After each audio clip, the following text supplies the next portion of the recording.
कि आपने चंदा लेकर स्कूल बनाया, लेकिन अब आप जो पढ़ने आ रहे हैं लोग, उनसे आप फीस ले रहे हैं। हर साल का 7 करोड़ खर्च किसी स्कूल पे होना है, वो कहाँ से आएगा किसी स्कूल के पास? आप दे देंगे तो मैं नहीं लूँगा फीस, आप दे दीजिए।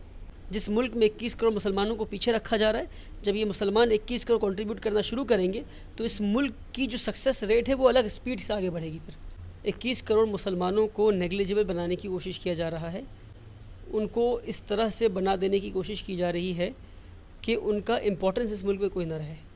तो मैं ये चाहता हूँ कि मुसलमान आने वाली नस्ल ऐसी बन जाए कि पूरे मुल्क को फ़ायदा पहुँचाने वाली बन जाए। प्राइम मिनिस्टर का भी हाल में बयान आया कि मुसलमान के बच्चे जो है पंचर बना रहे हैं, मुसलमान पंचर बना रहे हैं। ऐसा नहीं कि मुसलमान ही पंचर बनाते हैं, पर मुसलमानों का मजाक इस तरह से उड़ाया जाता है कि वो पंचर बनाते हैं। और मान लीजिए मुसलमान पंचर बनाता है तो कम से कम मुसलमान हलाल कमाई तो खा रहा है, पंचर बना के तो खा रहा है, चोरी तो नहीं कर रहा है, विजय माल्या को भगा तो नहीं दे रहा है।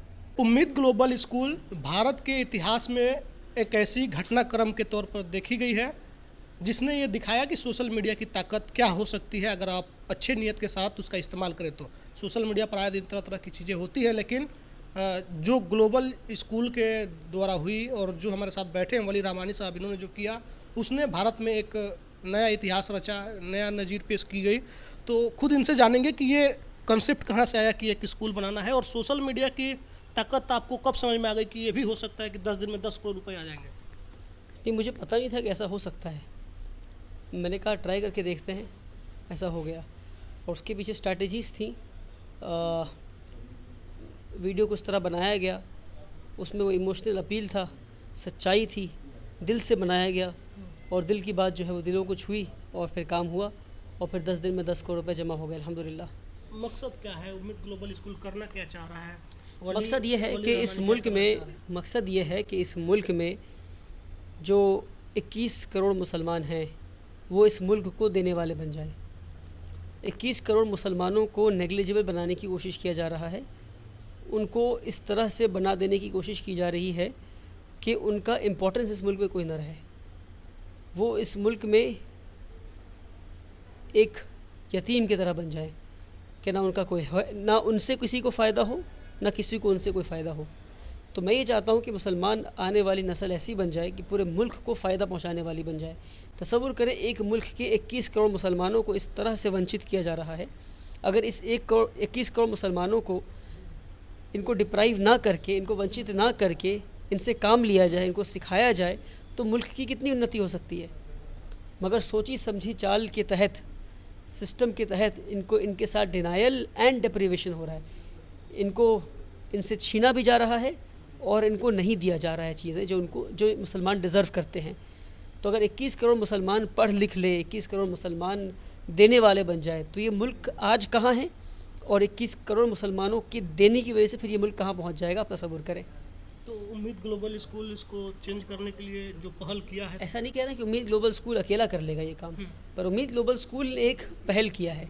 ऐसे 1000 स्कूल चाहिए, जिन 1000 स्कूल्स में पढ़ेंगे 1000 बच्चे, और वो सारे बच्चे मिलकर साइंस को पढ़ेंगे, टेक्नोलॉजी को पढ़ेंगे, फ़िलासफ़ी को पढ़ेंगे, हिस्ट्री को पढ़ेंगे, और उसके बाद जाकर ऐसे एंटरप्रेन्योरशिप को पढ़ेंगे, एंटरप्रेन्योर्स बनेंगे, टेक्नोलॉजी को समझते हुए इनोवेशन करेंगे, इन्वेंशन करेंगे, डिस्कवरी करेंगे, और फिर इस मुल्क को देने वाले बनेंगे इंशाअल्लाह।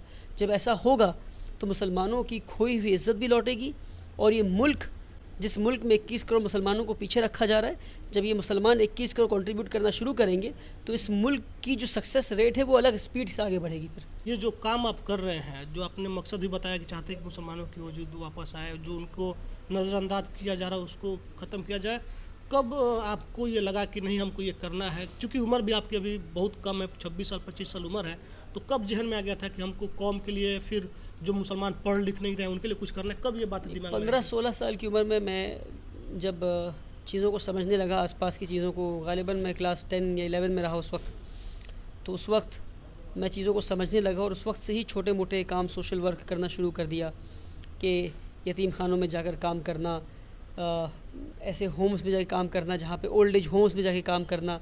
एक कम उम्र से ये चीज़ें करना शुरू कर दिया मैं कि इंडिपेंडेंस डे है तो सड़क के बच्चों के साथ इंडिपेंडेंस डे मनाना, रिपब्लिक डे मनाना, ईद के दिन भी घर पे ना होना, ईद के दिन भी गरीब बच्चों को ढूंढना और उनको खाना खिलाना, ये सारी चीज़ें कम उम्र से करना शुरू कर दिया था।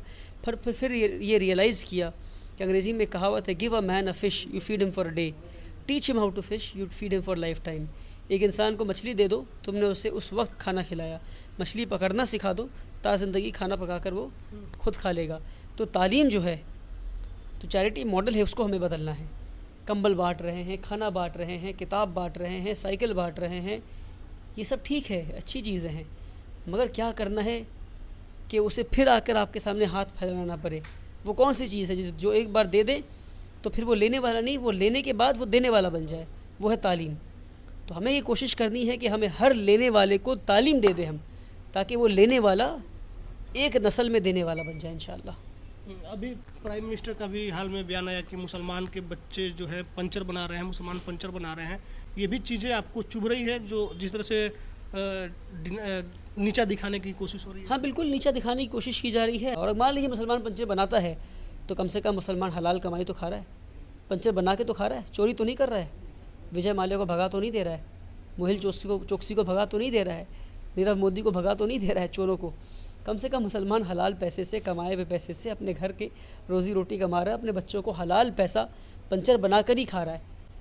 और मान लीजिए मुसलमान भीख मांग कर ही खाए, पर कम से कम चोर तो नहीं मुसलमान इस मुल्क का। इस बात को तो आप देखिए। और तो उनका जो फिक्र है, मजाक के लिए फिक्र कर रहे हैं, उन्हें करने दीजिए। कि हम फिक्र कर रहे हैं मुसलमानों के लिए। करते करते उनका पंचर बन जाएगा और एक दिन मुसलमानों की ज़रूरत पड़ेगी उस पंचर को बनाने के लिए इंशाअल्लाह। अभी ग्लोबल स्कूल जो आपने स्थापित किया, अभी उसका क्या परफॉर्मेंस है, किस तरह से काम कर रही है? अल्हम्दुलिल्लाह पूरी मेहनत चल रही है। हमारे बच्चे क्लास 8 में हैं, 3 साल के बाद ये बच्चे बोर्ड एग्ज़ाम देंगे क्लास 10 का। उस वक्त हमें उम्मीद है कि हम रिज़ल्ट अपना अनाउंस करेंगे, पूरी दुनिया देखेगी हमने क्या मेहनत किया इंशाअल्लाह, कि हमने किस तरह क्लास 10 के बच्चों को इंडिया का सबसे बेहतरीन रिज़ल्ट हम देने की हमारी कोशिश है कि इंडिया का सबसे बेहतरीन रिज़ल्ट हम, हमारे जो वो बैच है क्लास 10 की 40 बच्चों की बैच है, वो सबसे बेहतरीन रिज़ल्ट इंशाअल्लाह दें इंशाअल्लाह। वली साहब, एक चीज़ जो अभी बीते दिनों कंट्रोवर्सी में आई थी कि आपने चंदा लेकर स्कूल बनाया, लेकिन अब आप जो पढ़ने आ रहे हैं लोग, उनसे आप फीस ले रहे हैं, तो इसकी क्या सच्चाई है और क्यों आपने फीस लेना शुरू किया? तो चंदा लेके अगर स्कूल बना रहे हूँ मैं, तो स्कूल चलेगा कैसे? यानी स्कूल में जो 1000 बच्चे खाना खाएंगे उसके पैसे कहाँ से आएंगे?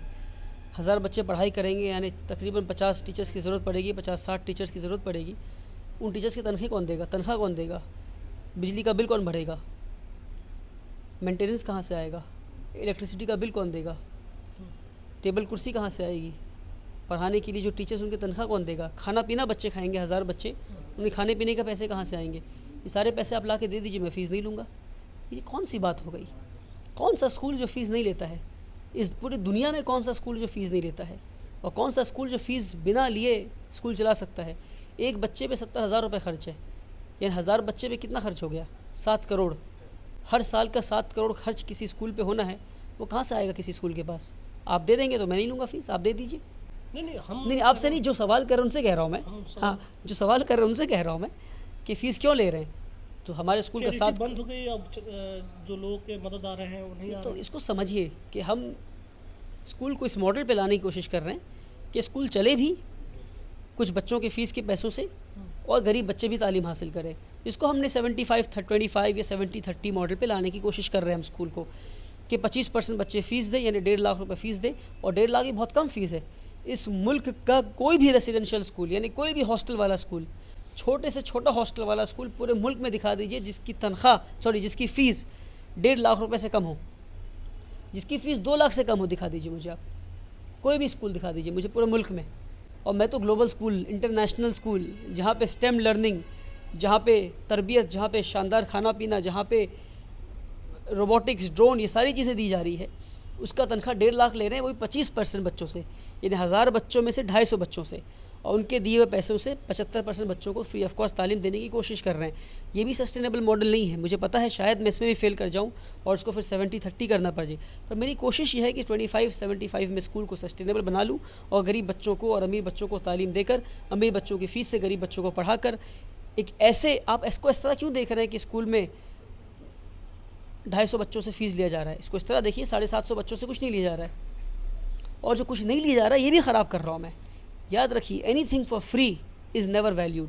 कोई भी चीज़ जो फ्री में दी गई है उसको वैल्यू नहीं किया जाता। मुझे उम्मीद है कि फ्री में इंटरव्यू दिया हो, इसको वैल्यू करेंगे आप।